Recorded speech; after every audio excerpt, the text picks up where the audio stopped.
Hello বন্ধুরা, দেখতে দেখতে তো গ্রীষ্মকাল চলেই এলো। আর গ্রীষ্মকালে মানুষের সব থেকে যেটা বেশি দরকার সেটা হলো টক দই। তো চলো আজ আমি টক দই বানাই বাড়িতে। এখানে আমি 2 প্যাকেট দুধ বসিয়েছিলাম, সেটা ফুটিয়ে ফুটিয়ে ঘন করে নেব 1 প্যাকেটের মতো। তো দেখো বন্ধুরা, দুধটা আমি নামিয়ে নিয়েছি ফুটিয়ে ফুটিয়ে। এদিকে দোকান থেকে আনা টক দই,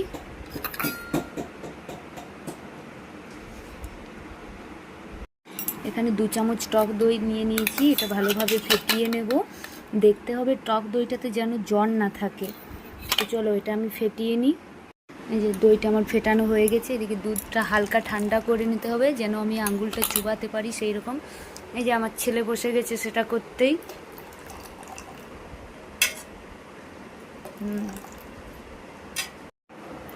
তো দেখো এখানে দুধটা ঠান্ডা করে নিয়েছি। ঠান্ডা বলতে এরকম ঠান্ডা করেছি যাতে আমি আঙুলটা চুবিয়ে রাখতে পারি কিছুক্ষণ।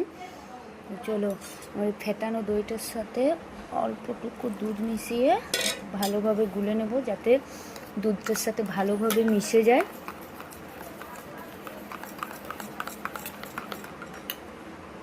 এটা এতে দিয়ে দেবো।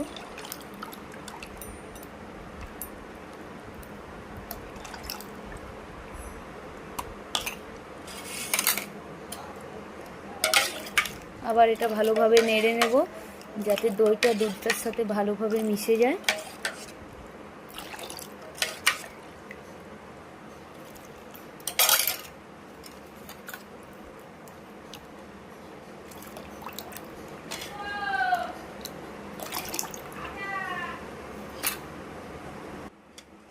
ব্যাস, এরপরে আমি স্টিলের পাত্রে করেই দইটা বসাবো।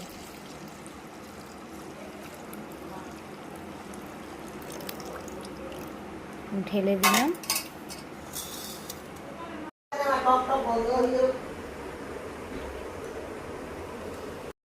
এবার আমি দইটা ভালোভাবে ঢাকা দিয়ে দেব। আর তার উপরে একটা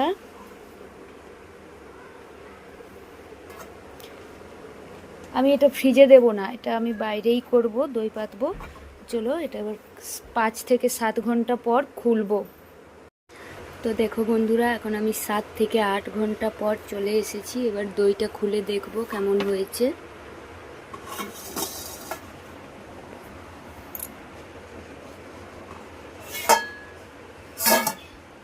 দেখুন, ফ্রিজ ছাড়া দই।